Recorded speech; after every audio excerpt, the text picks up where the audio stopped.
모두 노후 준비를 잘 하고 계신가요? 아직 20, 30대 분들은 뭐 벌써 노후 준비냐고 생각하실 수도 있을 텐데요. 지금부터 제대로 준비를 안 하면 불행한 노년을 보낼 수도 있습니다. 사회생활을 시작하는 순간부터 올바른 방향으로 준비를 해야 더 빠른 나이에 경제적 자유를 달성하여 노후 준비 또한 더 빨리 할 수 있다고 생각합니다. 대부분의 사람들이 노후 준비를 제대로 못하고 있는 것 같아 이번 영상을 준비했고요. 노년을 편하게 지내기 위해서는 절대 하지 말아야 할 3가지에 대해 말씀드리겠습니다. 오늘 영상은 제가 실제로 실천하고 있는 내용이고 노후 준비를 잘 할 수 있는 솔직한 제 생각을 말해보겠습니다. 노후 준비를 위해 절대 하지 말아야 할 첫 번째는 회사에만 올인하는 것입니다. 제 구독자분들 중에 이런 분들은 많이 없을 것 같은데요. 저도 사회 초년생 때는 회사를 평생 다니면서 월급으로만 살려고 했었고 지금도 제 주위에는 회사에만 의존하며 사시는 분들도 많습니다. 회사에만 올인하면 안 되는 이유는 크게 2가지가 있습니다. 첫 번째로 회사의 월급만으론 노후 생활을 준비할 수 없고 두 번째로 회사는 언제든 나를 버릴 수 있기 때문입니다. 국세청에서 발표한 2021년 직장인 중위소득은 3인 가구 기준 약 5천만원 수준이라고 합니다. 세금을 제외하면 4,200만원 수준이고 3인 가구 생활비를 제외하면 아껴서 많이 모은다고 해도 2천만원도 모으기가 힘듭니다. 단순 계산으로는 2천만원을 10년 모으면 2억, 정년퇴직까지 30년 모으면 6억입니다. 그때는 돈의 가치가 달라지겠지만 현재 기준 6억이면 서울의 아파트 한 채 못 삽니다. 6억의 노후 자금을 가지고 전세를 살고 일부를 예금으로 넣어두면 인플레이션에 의해 전세금은 올려줘야 하고 예금으로 넣어뒀던 현금의 가치는 이자율보다 하락합니다. 또한 60세 이후 20, 30년은 더 살아야 하는데 그동안 돈은 점점 더 소비하게 될 것이고요. 제 기준으로 이렇게 생활하는 건 정말 열심히 살았지만 노후 준비는 안 되었다고 생각합니다. 그러면 우리는 어떻게 해야 하냐? 회사에서 일하는 노력의 10분의 1만이라도 재테크 공부를 해야 합니다. 10시간 회사에서 일하고 집에 와서 TV 보고 넷플릭스 보는 등 시간을 소비할 게 아니라 내 자산을 불려줄 투자에 대한 공부를 해야 합니다. 그 공부는 부동산 공부도 좋고 주식 공부도 좋고 요즘 뜨고 있는 메타버스나 NFT 관련 공부도 좋습니다. 중요한 건 꾸준히 공부하고 실제 투자도 해보면서 나에게 맞는 투자를 찾아야 합니다. 개인적으로 저는 부동산이 저의 성향에 맞았고 부동산을 추천하는 편입니다. 주위를 보면 부동산으로 경제적 여유를 달성한 사람은 많지만 주식으로 큰 돈을 벌었다는 사람은 거의 못 봤습니다. 어쨌든 회사의 근로소득에만 만족하고 회사 일에만 올인할 게 아니라 나 대신 돈을 벌어다 줄 자산에 대한 공부도 하는 게 좋습니다. 또한 회사에만 올인하는 건 리스크가 굉장히 큰 행위입니다. 회사가 어려워지면 언제든 나를 내쫓을 수 있기 때문입니다. 지금은 회사가 탄탄하고 이익도 잘 낸다고 해도 언제 어려워질지 모릅니다. 회사는 이익을 추구하는 집단이며 우리의 삶보다 회사의 이익을 더 우선합니다. 회사의 매출이 줄어 인건비가 부담이 되면 성과가 낮은 사람, 나이가 많아 업무 효율이 줄어든 사람 위주로 자를 겁니다. 그게 내 회사가 되고 잘리는 게 내가 되지 말란 법은 없습니다. 이건 내 의지가 아니라 외부 상황과 변수에 의한 것으로 또 다른 준비를 해놔야 합니다. 그게 문제는 내 소유와 자산을 늘리는 도구가 될 수도 있고 회사 업무 이외에 다른 능력을 기르는 것일 수도 있겠죠. 직장인이라면 사실 다른 부업이나 사업을 하기에는 힘이 들기 때문에 최소한의 노력으로 큰 효과를 낼 수 있는 투자 공부를 하길 추천합니다. 제 유튜브 채널도 이러한 공부를 하기 위해 핵심만 담은 채널이니 구독은 지금 꼭 눌러주시고요. 노후 준비를 위해 절대 하지 말아야 할 2번째는 신도시 상가 투자와 같은 내가 잘 알지 못하는 투자입니다. 어떻게 보면 첫 번째와도 이어지는데요. 내가 회사를 다니는 동안 회사에 올인했기 때문에 회사 업무 이외에는 알지 못합니다. 그렇기 때문에 투자에 대한 나만의 기준도 없고 실력 또한 없습니다. 그냥 전세 살고 예금하며 살면 그나마 낫지만 이런 상태로 투자를 하면 정말 위험합니다. 가장 슬픈 게 회사에 다니며 정년퇴직을 하고 평생 모은 돈을 날리는 경우입니다. 정년퇴직을 하면 매달 나오는 월세와 같은 현금 흐름에 목이 말라 신도시 상가와 같은 상품에 혹할 수 있습니다. 특히 신도시 상가의 경우 분양사에서 투자하면 매달 400만원은 꼬박꼬박 받을 수 있다고 말합니다. 분양사 직원의 경우 말도 잘하고 대우도 잘해주기 때문에 속는 경우가 종종 있는데요. 그 수법을 알려드릴 테니 잘 들어주세요. 먼저 10억 하는 전용 10평짜리 1층 상가를 사면 매달 400만원 월세를 받을 수 있다고 말합니다. 대출 60%인 6억에 임차 보증금 1억을 하면 총 3억만 있으면 매달 400만 원이 들어오고, 여기에 6억에 대한 이자 150만 원을 빼면 250만 원씩 연금처럼 탈 수 있다고 합니다. 이 말을 들은 투자에 무지한 사람은 매달 250만 원씩 받으며 노후 준비가 끝났다고 생각하실 수 있습니다. 임차 업종도 프랜차이즈 가게이고 신도시라 새 건물에 주변 아파트 가격도 다 10억이 넘어가니 이 정도면 안전하다고 생각하실 수 있습니다.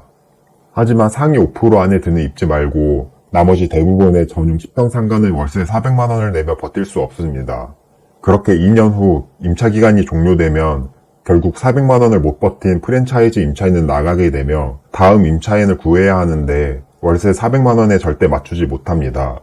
그러면 월세를 내리고 내리다 결국 200만 원까지 내리게 되고 상가의 가치 또한 반으로 깎이게 되어 10억 하던 상가가 5억의 가치로 떨어집니다. 그러면 결국 10억 상가를 내 돈 3억과 대출 6억, 임차 보증금 1억에 샀지만 상가의 가치는 5억이 되면서 빚만 2억이 생기게 됩니다. 예시가 조금 극단적일 수도 있는데 실제로 현재도 계속 벌어지고 있는 일입니다. 웬만한 신도시의 중심 상가 분양가를 보면 전용 평당 1억 정도 하는 곳도 많으며 이러한 상가를 사게 된다면 무조건 몇 억은 손해를 보고 들어가는 것입니다. 그래서 내가 잘 모르는 투자는 하면 안 되며 그러기 위해서는 준비가 되어 있어야 합니다. 노후 준비를 하려다가 오히려 내가 그동안 모은 돈을 다 까먹을 수도 있으며 특히 정년 퇴직 후 이러면 회복할 수조차 없습니다. 투자에 실패하고 돈을 잃으려면 최대한 젊을 때 잃어야 앞으로 살아가는 데 도움도 되고 교훈도 됩니다. 하지만 은퇴 시점에 돈을 잃으면 더 이상 회복하기가 힘들어 타격이 클 수밖에 없습니다. 신도시 상가 투자뿐만 아니라 지역주택조합, 기획부동산 또한 조심해야 합니다. 지역주택조합은 저렴한 분양가로 사람들을 꼬시지만 실제로 아파트가 지어지는 경우는 극히 드물다고 하며 아파트가 지어진다 해도 추가 분담금 또한 계속 나온다고 합니다. 기획부동산은 토지를 잘게 나눠서 실제 가치보다 훨씬 비싸게 파는 것이고요. 사람의 심리가 내가 공부해서 힘들게 투자하는 것보다 유행을 바라고 투자 고수가 찍어주는 것을 사고 싶어 합니다. 이러한 생각은 굉장히 위험한 생각이며 항상 끝이 안 좋습니다. 편하게 수익을 얻으려고 하면 안 되고 내가 알지 못하는 투자는 하면 안 됩니다. 또한 분양사 직원들이 하는 말은 90% 이상을 걸러서 들으세요. 나의 노력 없이 큰 수익을 얻을 수 있다고 말한다면 사기라고 보면 됩니다. 노후 준비를 위해 절대 하지 말아야 할 세 번째는 보험입니다. 보험은 가입해야 한다는 사람들도 있고 필요 없다고 하는 사람들도 있을 만큼 의견이 갈릴 것 같은데요. 참고로 저는 직장인이라면 필수인 사대보험 말고는 그 어떠한 보험도 가입하지 않았습니다. 정말 최소한의 보험은 괜찮지만 지나치게 많이 가입하는 사람들이 많습니다. 혹시 모를 사고나 병에 걸렸을 때를 대비해서 가입하는 것이지만 실제 그 사고나 병이 나에게 와서도 안 되고 올 확률도 적습니다. 보험사는 절대 손해보는 장사는 하지 않습니다. 보험회사도 결국 이익을 추구하는 집단이며 그렇게 성장해 왔으니까요. 단순하게만 생각해봐도 내가 절대 보험금으로 이익을 볼 수 있는 구조가 아닙니다. 만약 일반 고객들이 보험을 가입해서 이익을 봤다면 보험사는 파산이 났어야 합니다. 하지만 그 많은 대기업 보험사는 우리가 내는 보험료로 엄청난 이익을 얻고 있으며 회사 또한 아주 잘 커지고 있습니다. 결국 특수한 케이스 말고는 보험에 가입해서 내가 절대 돈을 벌 수 있는 구조가 아닙니다. 그러면 여기서 만약 내가 사고를 당해서 병원비가 없으면 어떻게 해요? 라고 반문하실 수도 있는데요. 그래서 제가 나를 지켜줄 수 있는 자산에 투자하라고 한 것입니다. 보험료를 낼 돈으로 꾸준히 자산에 투자를 해서 나만의 보험을 만드는 것입니다. 이 나만의 보험은 내가 사고를 당했을 때 보험비의 역할도 하고 시간이 지날수록 점점 더 커져 받을 수 있는 보험비 또한 더 커집니다. 만약 내가 보험료를 매달 20만 원을 낸다고 해봅시다. 그 20만 원을 1년 내면 240만 원이고 10년이면 2,400만 원입니다. 2,400만 원을 내 자본금에 보태서 투자만 잘했다고 하면 재산이 늘어나 있을 것입니다. 혹시라도 그 돈을 내 통장에 모으기만 했더라도 웬만한 사고의 치료비는 충당이 됩니다. 왜 내 소중한 투자금을 대기업이 활용할 수 있게 해주나요? 그 대기업들은 내가 주는 보험비를 투자금으로 활용해서 돈을 불리고 있습니다. 이제는 내가 공부를 해서 그 보험비를 투자금으로 활용을 해야 합니다. 그리고 당연히 나만의 자산은 더 늘어날 테고요. 저 또한 보험비로 매달 몇십만 원씩 빠져나갔다면 시드머니를 모으는데 오래 걸렸을 거고 그렇게 됐다면 투자 시기 또한 늦춰져서 자산을 불리는 게 더 느렸을 것입니다. 저는 보험과 더불어 연금 또한 그렇게 좋아하지 않습니다. 연금도 보험과 같은 맥락으로 내 투자금을 보험사에게 주는 것과 다름없습니다. 매달 넣는 금액으로 시드를 더 모아서 내 자산을 더 불려줄 곳에 투자하는 게 낫습니다. 그 자산은 훗날 저에게 더 많은 연금을 주게 될 것입니다. 30년 동안 50만원씩 연금저축을 한다고 하면 1억 8천만 원이 들어갑니다. 지금의 50만원과 30년 뒤에 50만원은 그 가치 차이는 몇 배는 더 날 것이고 차라리 그 50만원을 지금 활용하는 게 더 이득입니다. 또한 제 개인적인 생각으로는 30년 뒤에도 보험사가 망하지 않고 온전히 있을 거라 보장도 없는 것 같습니다.